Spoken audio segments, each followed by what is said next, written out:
Dear students, हम लोगों ने ओम्स लॉ डिस्कस कर लिया है पहले, है ना। और सीरीज़ पैरेलल जो कॉम्बिनेशन है वो भी डिस्कस कर लिया है, ठीक है ना। तो अब हम उसी के बेस पर आगे बढ़ेंगे, कुछ क्वेश्चंस और करेंगे, है ना। आपने सीखा कि कोई कंडक्टर है ना, उसका कुछ रेजिस्टेंस है और उसमें अगर हम लोग पोटेंशियल डिफरेंस लगाते हैं, ठीक है ना, तो यहाँ पर जो भी पोटेंशियल डिफरेंस लगाया उसके कारण से करंट फ्लो होने लगती है। रिलेशन जो आता है V is equal to I R आता है ना। अब ये जो रजिस्टर्स हैं वो अगर सीरीज़ में हैं तो आप जानते हो कि R1 R2 अगर ये सीरीज़ में रजिस्टर्स हैं, ये अगर सर्किट में लगे हुए हैं तो नेट रेजिस्टेंस जो आता है वो R1 प्लस R2 आता है, ठीक है ना।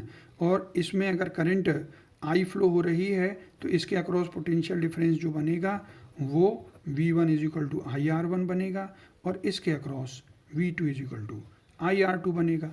अगर टोटल V लगाया हुआ है तो V is equal to V1 plus V2 हो जाएगा। इसी तरीके से हम लोगों ने पैरेलल कॉम्बिनेशन देखा था कि अगर दो रजिस्टर्स R1 R2 पैरेलल में हैं तो यहाँ पर क्या सेम होगा, जो पोटेंशियल डिफरेंस अप्लाइड है वो सेम होगा, ठीक है ना। करंट जो जा रही है वो यहाँ उनके रेजिस्टेंस के इन्वर्स रेशो में, रेजिस्टेंस जो करंट है रेजिस्टेंस के इन्वर्स रेशो में ये डिवाइड हो जाती है।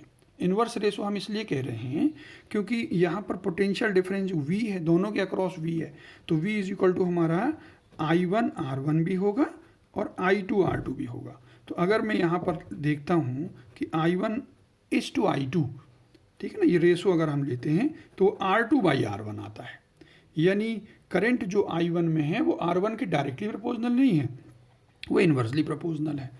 अगर हम यहाँ पर ये फार्मूला भी ले लें I is equal to I1 plus I2 और एक रिलेशन इसको ले लें, एक रिलेशन इसको ले लें, तो अगर इन दोनों को सॉल्व करेंगे हम लोग ना तो I1 इज इक्वल टू आ जाएगा R2I upon R1 plus R2 और I2 इज इक्वल टू हो जाएगा R1I upon R1 plus R2, ठीक है ना। ये वैल्यू रख के आप देख लो, ये रिलेशन आते हैं।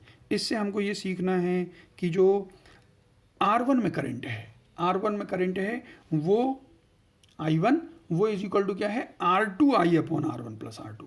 तो ये R2 पर डिपेंडेंट है अपोजिट रेजिस्टेंस पर। अगर अपोजिट रेजिस्टेंस आप देखेंगे कम है तो फिर वो भी कम आएगी, अपोजिट रेजिस्टेंस ज़्यादा है तो वो ज़्यादा आ जाएगी। यानी जिसमें रेजिस्टेंस कम होगा, अगर इसका रेजिस्टेंस कम है ये ज़्यादा है तो कम रेजिस्टेंस से ज़्यादा करंट आएगी, ठीक है ना। हाँ, तो जो रेजिस्टेंस ज़्यादा होगा तो करंट कम जाती है।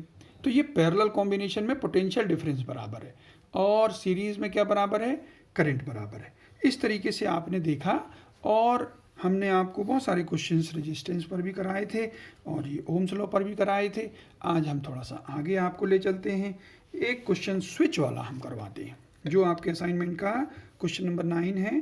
ज़रा देखेंगे ध्यान से, यहाँ पर ये रजिस्टर दिए हुए हैं 6 ओम के, 12 ओम के यहाँ पर, और एक स्विच है ये, ठीक है ना।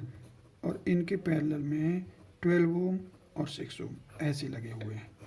अब आपसे पूछा गया है कि A और B के अक्रॉस नेट रेजिस्टेंस क्या होगा जब स्विच एक बार ओपन है और दूसरी बार स्विच क्लोज्ड है, ठीक है ना। हाँ, जरा ध्यान से देखेंगे कि स्विच जो है वो पहले ओपन है तो आपका ये दोनों जो बनेंगे ये सीरीज़ में हो गए और ये वाले भी सीरीज़ में हो गए, तो 12 और 6 का सीरीज़ हो गया 18 और ये भी 18 है, तो 18 का कितना हो जाएगा, 9 हो जाएगा। तो आप कहोगे 18 और 18 का रेजिस्टेंस जो आ जाएगा वो 9 हो जाएगा, दोनों बराबर रहते हैं ना। तो यहाँ पर R net is equal to 9 हो जाएगा, बराबर में हाफ हो जाते हैं। आप R1 R2 upon R1 plus R2 करके देख लो, वो ही आएगा।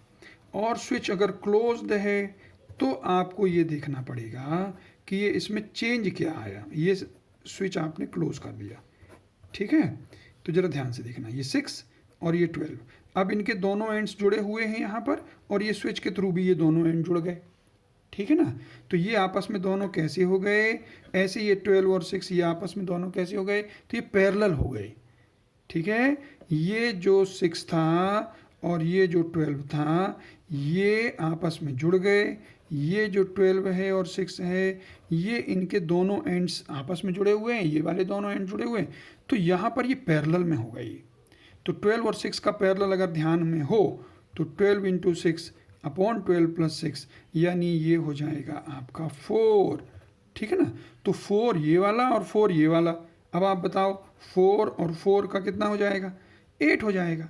इसलिए ए बी के अक्रॉस जो रेजिस्टेंस आएगा वो आपका 8 ओम आएगा।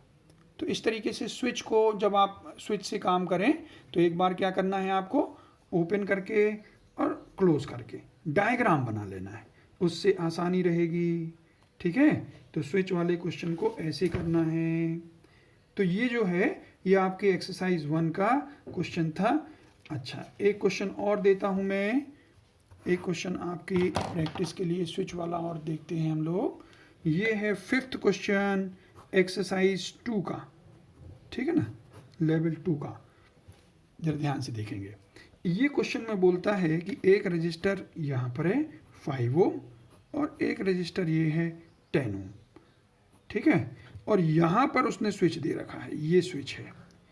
ठीक है, ये स्विच है और ये जो है ये 3 वोल्ट की बैटरी है ये।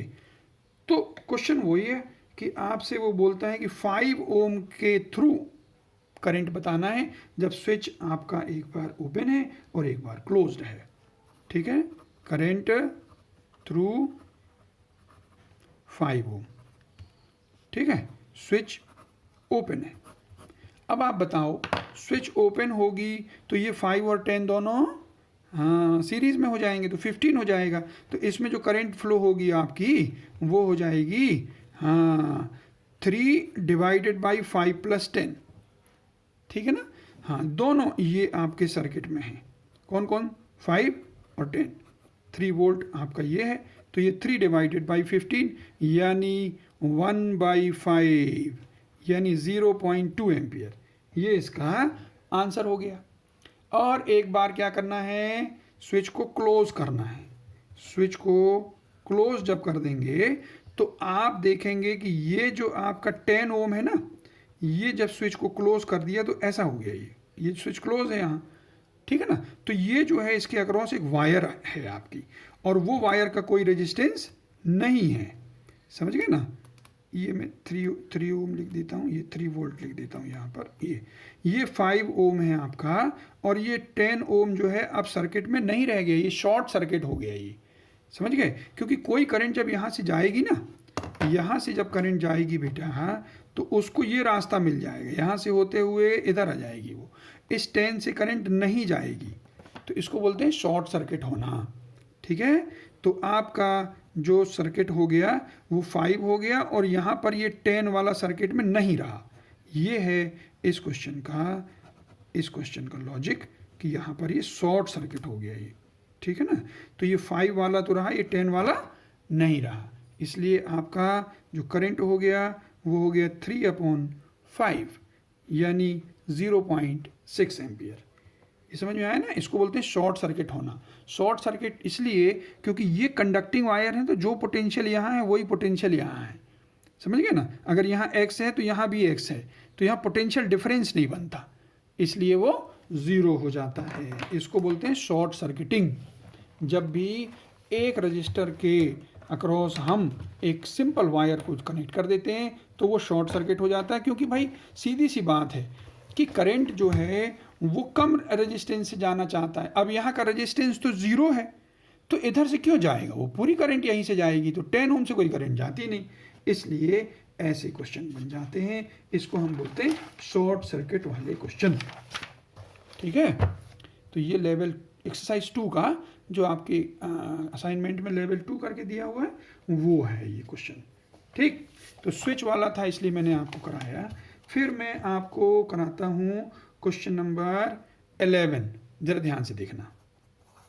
क्वेश्चन नंबर 11 आपको करना है, 10th में नहीं करवा रहा हूँ क्योंकि आप करके हमको भेजोगे। ठीक है, 11th क्वेश्चन में करा रहा हूँ आपको। 1 2 3, ये 3 रजिस्टर आपको दिए हुए हैं, 2R और R। इन दोनों को ये वायर से जोड़ दिया है और इन दोनों को इस वायर से जोड़ दिया है और बोलता है ए बी के अक्रॉस रेजिस्टेंस बताओ। ऐसा बोलता है क्वेश्चन में, ए बी के अक्रॉस रेजिस्टेंस बताइए। ठीक है, तो क्या करना है जरा ध्यान से देखो। अभी मैं आपको एक हिंट दे रहा था, है ना, वो क्या था कि कोई वायर जब जोड़ते हो तो उसके अक्रॉस पोटेंशियल डिफरेंस नहीं होता। तो अगर यहाँ पर ये बी पॉइंट है ना ये, तो बी का जो भी पोटेंशियल होगा, है ना, बी को मैं बी ही लिख देता हूँ, तो वो पोटेंशियल चेंज नहीं होगा। वो जो बी वाला पोटेंशियल है वो यहाँ भी रहेगा, तो इसलिए ये पोटेंशियल बी का बी ही रहेगा यहाँ पर भी।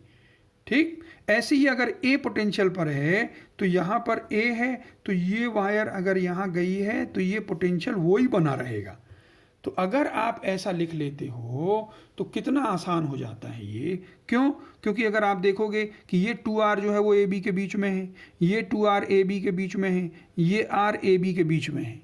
ठीक है ना, तो अगर मैं ए को यहाँ ले लेता हूँ और बी को यहाँ ले लेता हूँ तो ये तीनों रजिस्टर जो आएंगे वो ए बी के बीच में आएंगे, ए बी के बीच में। तो आप इसको ऐसे रिड्रॉ कर सकते हो कि ये जो 2R था वो ए बी के बीच में था, ये जो 2R था वो ए बी के बीच में था, और ये जो R है वो ए बी के बीच में है।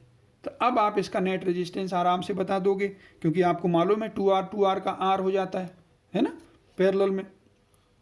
अरे भाई 2R into 2R upon 2R plus 2R करोगे तो 2R ही आएगा ना, मतलब वो सॉरी R आएगा, आधा हो जाता है। तो 2R का R हो गया और R का R/2 हो गया। तो R नेट जो बनेगा वो R/2 बनेगा। क्लियर है? हाँ, आप हमारी बात को ऐसा समझ सकते हो कि ये तीनों पैरेलल में हैं, तो मैं इसको ऐसे करूँगा, ऐसे करके देख लेना आप। ठीक है, तो यहाँ पर आपका ये 2R आया, तो आप देख सकते हो कि R net is equal to 2R/4 हो गया ना, तो ये R/2। और मैं ऐसे ही करना सिखाता हूँ कि भैया बराबर हैं तो आप पैरेलल में आधा कर दो तो R बचा, R का फिर आधा कर दो, R/2 हो गया।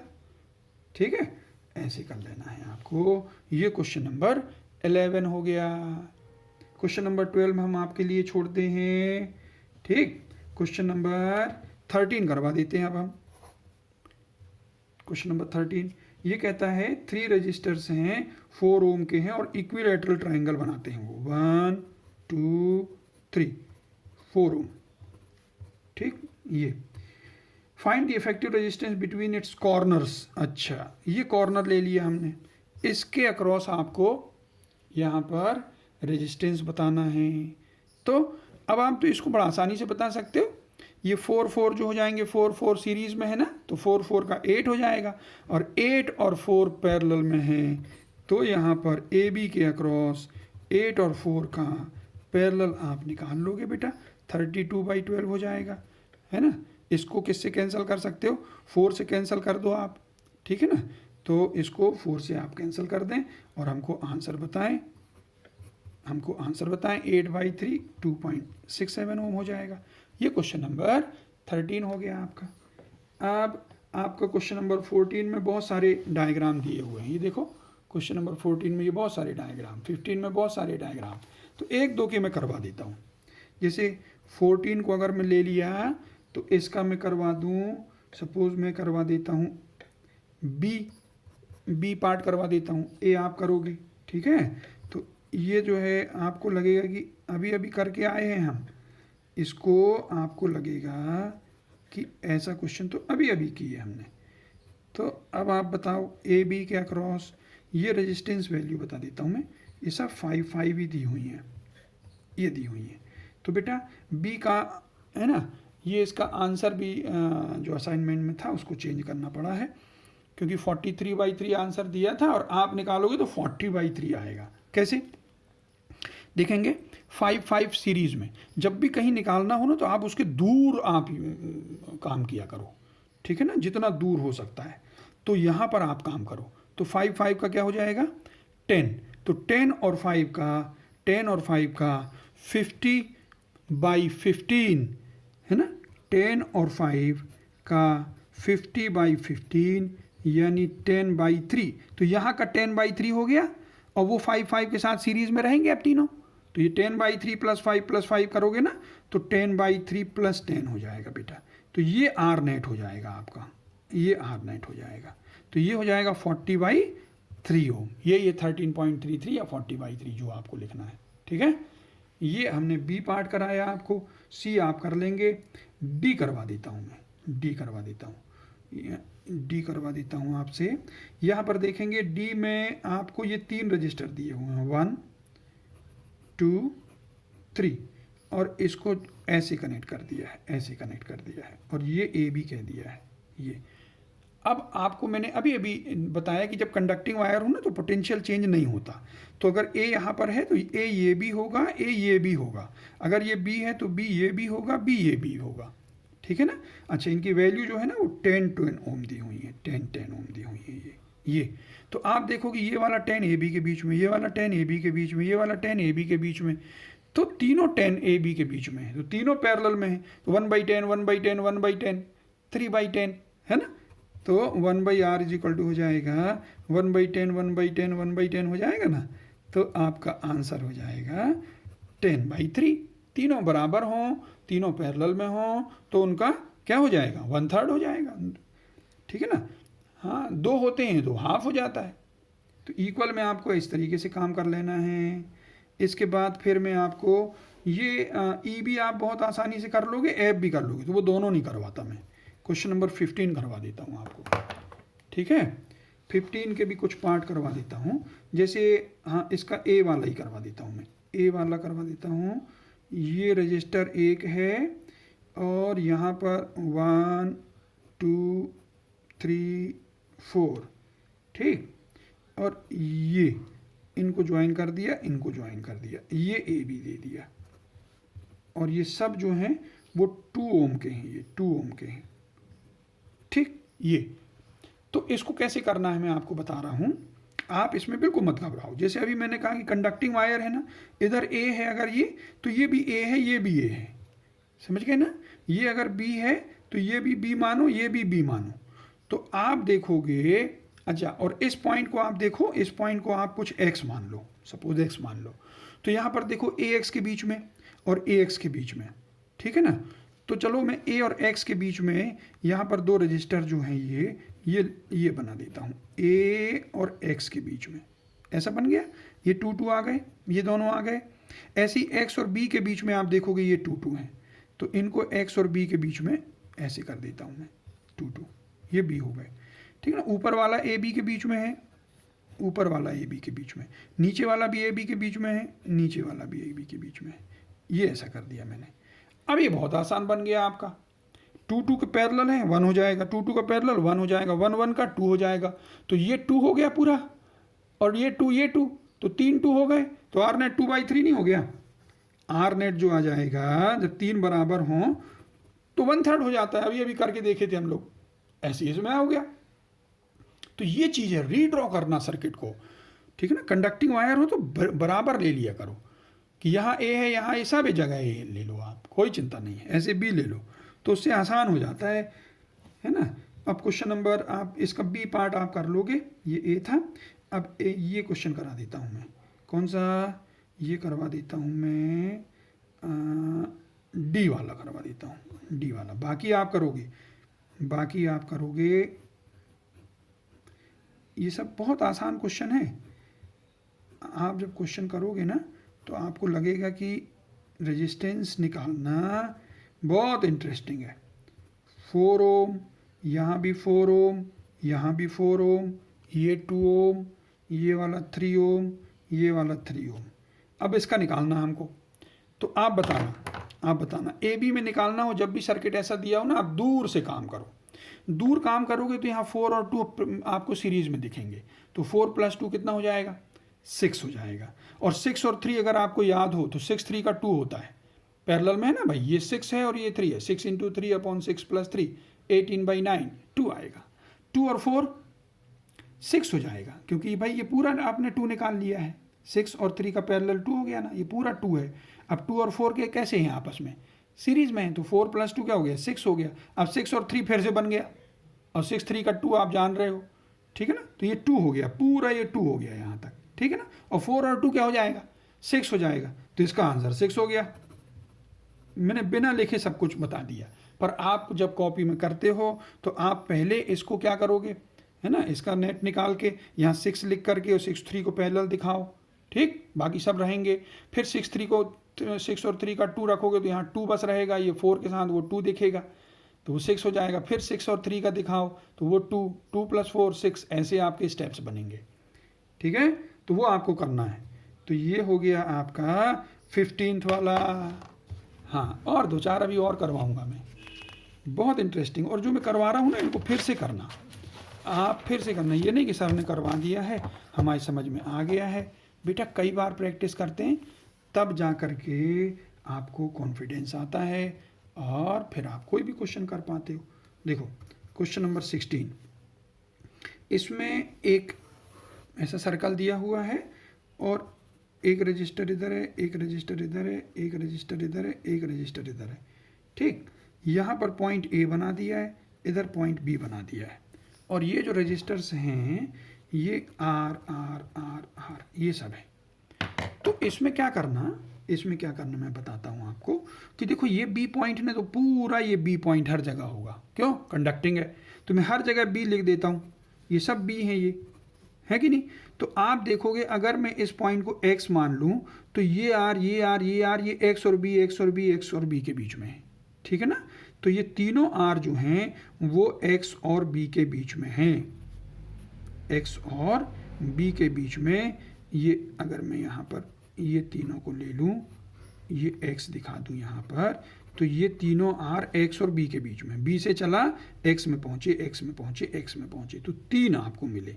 और फिर x से a में पहुँच जाओ, आप x से a में पहुँच जाओ, तो ये इसको कहते हैं सर्किट को रीड्रॉ करना। अब कितना आसान हो गया आप खुद ही देख लो, ये तीनों पैरेलल में है, कितना हुआ r/3 हुआ, ठीक है, और ये r हुआ, ये b था, ये a था, इधर x था, ठीक है।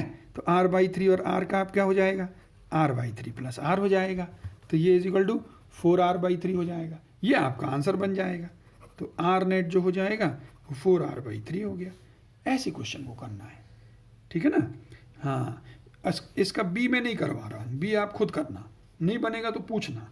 हाँ, एक और मैं आपको बता दूं, यहाँ पर एक कॉन्सेप्ट होता है जिसको हम लोग व्हीट स्टोन ब्रिज का कॉन्सेप्ट बोलते हैं, व्हीट स्टोन ब्रिज, ठीक है ना। तो अगर वो बैलेंस्ड है, बैलेंस्ड व्हीट स्टोन ब्रिज किसको बोलते हैं हम लोग, कि ऐसे 4 रजिस्टर्स आपको दिए हुए हों, ठीक है। इसका प्रूफ नहीं कराऊंगा, वो हायर स्टडीज़ में है, पर हम लोग इसका यूज़ ज़रूर कर सकते हैं बेटा, इसका यूज़ ज़रूर कर सकते हैं कि अगर ये R1 है, ये R2 है, ये R3 है, ये R4 है ना। तो ये सर्किट में है पूरा, बैटरी वगैरह ये सब नहीं दिखाया मैंने आपको। ये इस तरीके के अगर 4 रजिस्टर्स आपको मिलते हैं, ये बीच वाला रजिस्टर को मैं R5 बोल देता हूँ। अगर यहाँ पर R1 और R2 का रेशो R3 और R4 के रेशो के बराबर है, ठीक है, तो इसके अक्रॉस पोटेंशियल डिफरेंस 0 होता है या इससे कोई करंट फ्लो नहीं होती है, ठीक है ना। हाँ, if this ratio is equal to this ratio, resistance का ratio, then no current will flow through R5, middle one से कोई करंट नहीं जाएगी, उसके अक्रॉस पोटेंशियल डिफरेंस 0 होगा, ठीक है ना। ये 16 का C जो है वो इसी पर बेस्ड है, मैं आपको बता रहा हूँ। यहाँ पर ये जो है ऐसे सर्कल में दिया हुआ है, जो ये रजिस्टर है, एक रजिस्टर इधर है, एक रजिस्टर इधर है, एक रजिस्टर इधर है ना, और एक रजिस्टर इधर है, ऐसे हो गया। ये A है और ये B है, ये सब R हैं, ये सब R हैं। तो ये बैलेंस्ड व्हीट स्टोन ब्रिज का एग्जांपल है, क्यों, क्योंकि ये इस टू ये R/R1 हो गया, है ना। ऐसे ये R/R भी 1 है, तो इनका रेशो बराबर हो तो इस मिडल से कोई करंट नहीं जाएगी, यानी आप इसको R जो होंगे ये सीरीज में हो जाएंगे, ये वाले R ये सीरीज में हो जाएंगे, ये AB हो जाएगा, समझ गए। ये बीच वाला से कोई करंट नहीं जाएगी, इसलिए उसको आपको नहीं लेना है। तो R का 2R, है ना, और ये भी 2R का R हो जाएगा, तो इसका आंसर जो आएगा वो R आ जाएगा। तो ये बैलेंस्ड व्हीट स्टोन ब्रिज, कभी कभी आपको क्वेश्चन इस पर भी आ सकते हैं, ठीक है ना। तो ऐसे आपको क्वेश्चन करने हैं। क्वेश्चन नंबर 16 मैंने कराया, ठीक। ऐसे लेवल 2 का एक दो क्वेश्चन उसके करा देता हूँ, मैं। एक्सरसाइज 2 का मैंने एक क्वेश्चन तो कराया था आपको, क्वेश्चन नंबर 5, है ना, क्वेश्चन नंबर 5 कराया था। क्वेश्चन नंबर 1 इसका देखो, क्वेश्चन नंबर 1 देखोगे तो यहाँ पर ऐसा बनाया हुआ है, 1 2 3, है ना, और इधर लाया और फिर एक ट्रायंगल बनाया, और सब रेजिस्टेंस इसको पता है, ये सब आर हैं, बड़े वाले में भी छोटे वाले में भी, ठीक है। और यहाँ पर ये पी क्यू के बीच में इसको बोल दिया है पी, इसको बोल दिया है क्यू, इसके बीच में रेजिस्टेंस निकालने को बोलता है। तो आपको यहाँ पर बिल्कुल चिंता नहीं करना, क्योंकि देखो ये रजिस्टर अगर देखोगे तो इसके साथ पैरेलल में है वो, क्यों, क्योंकि इसका एंड यहाँ जुड़ा हुआ है, इसका एंड यहाँ जुड़ा हुआ है। ऐसे ये रजिस्टर देखोगे ना तो इसके साथ पैरेलल में आएगा, इसका एंड ये जुड़ा हुआ है, इसका एंड ये जुड़ा हुआ है, दोनों पैरेलल में है। ऐसे ये वाला रजिस्टर जो है इसके साथ पैरेलल में आ जाएगा। तो आप देखोगे कि ये आर का R/2 हो जाएगा, ये वाले आर का R/2 हो जाएगा, और ये वाले R का भी R/2 हो जाएगा। और फिर आप नेट निकाल पाओगे, ये R/2 का R हुआ, और R/2 के साथ ये पैरेलल में हो गए बेटा, ऐसा हो गया। और R और R/2 का निकालोगे तो R/3 हो जाएगा। कैसे? 1/R = 1/R + 1/R/2, ये तो ये हो जाएगा 3/R, तो R = R/3, ये आंसर। तो ऐसे क्वेश्चन दिए हुए हैं, अब हम क्या बताएं। आप क्वेश्चन करोगे तो बहुत आसानी से आप सॉल्व कर पाओगे। क्वेश्चन नंबर इसका 4 बता देता हूं मैं, ठीक है। क्वेश्चन नंबर 4, फिर आप इसके एक्सरसाइज 2 के सब क्वेश्चन लगाने की कोशिश करना, और जो नहीं बनेंगे फिर हमसे पूछना, ये आपका होमवर्क रहेगा, ठीक है। हाँ, क्वेश्चन नंबर 4, इसमें आपका दिया हुआ है ये हाँ, ये 5 ओम है, ये 20 ओम है, ये 30 ओम है, हाँ, और यहाँ पर ये जो है ना, ये 6 वोल्ट है, ये अमीटर है, अमीटर की रीडिंग बताना है। और ये जो है ना, ये रियोस्टेट है, ये वेरिएबल रेजिस्टेंस है, ठीक है ना। ये 30 ओम वाला, ये वाला एंड अगर यहाँ रहेगा टच, तो ये रेजिस्टेंस बाहर रहेगा सर्किट की, तो सर्किट में ये नहीं आएगा। लेकिन यही इसको खिसका करके, जो एरो दिख रहा है ना, इसको खिसका के यहाँ ले आओगे आप, तो फिर ये 30 सर्किट में आ जाएगा। तो उस हिसाब से ये पूछता है क्वेश्चन में, क्वेश्चन नंबर 4 में, कि यहाँ पर आपको ये दिया हुआ है वेरिएबल रजिस्टर, तो आपको बताना है मैक्सिमम और मिनिमम करंट। तो जब आप मैक्सिमम करंट बताना है आपको, तो इसको नहीं लेना है, और मिनिमम करंट बताना है तो इसको सर्किट में ले लेना है, ठीक है। कर लोगे ये, अगर ले लोगे एक बार तो ये 5 और 20 का पैरेलल करोगे, उसके साथ इसको सीरीज में करके नेट रेजिस्टेंस आएगा। करके बताता हूँ मैं। मैक्सिमम करंट कब होगा?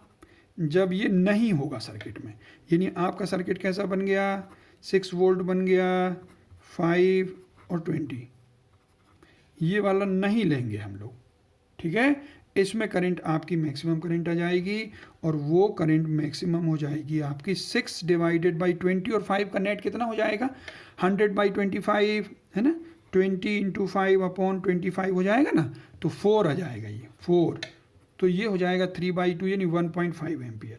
ये मैक्सिमम करंट हो गई आपकी।